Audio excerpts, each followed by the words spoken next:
নমস্কার বন্ধুরা, আমার চ্যানেলে আপনাদের সবাইকে স্বাগত। আজ আমরা দীঘার মোহনায় এসেছি এবং মোহনা মানেই সেখানে অজস্র রকমের মাছ। চলুন দেখিনি কী কী মাছ রয়েছে। আর চিংড়ি 800 টাকা। আপনারা প্যাক করে দেন না যারা নিবে? আচ্ছা, কদিন থাকতে পারে ওটা? 72 ঘন্টা। পমফ্রেট কত করে এগুলো? 700। আচ্ছা, মানে 1 কিলোতে কটা আসবে এটা তাহলে? 4টে বা 5। এগুলো 150-200 ওজন হবে। ওইখানে দেখো ওইগুলো, ওইটা ব্ল্যাক পমফ্রেট না ওটা? ওইখানে চলো। 4টে মাছ দিয়ে বেলা দিচ্ছি।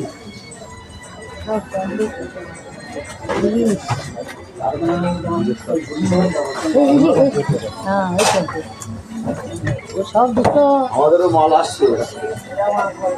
ইলিশগুলো কত করে চলছে দাম? কোনটা? এটা 1450। এক কেজিতে উপর হবে এগুলো? 1.5 কিলো, 2 কিলো, 1 কিলো।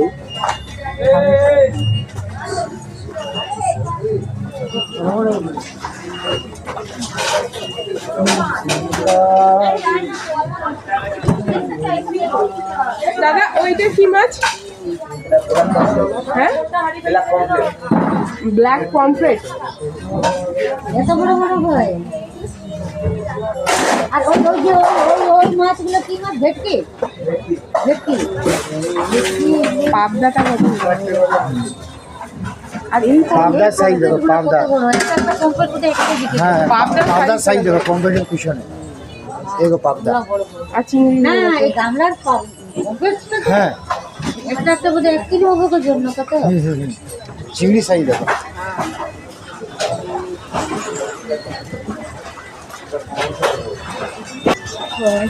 এটা স্টার ফিশ, অক্টোপাস, না, এটা স্কুইড।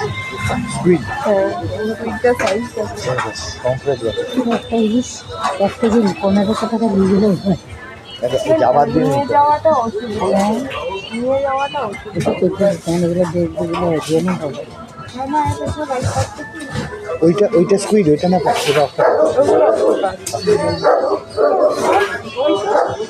ওই যে ডাকি পা দেখছো না, ওগুলো অক্টোপাস। এইটা একদম পাবদা চিংড়ি সাইজ দেখো।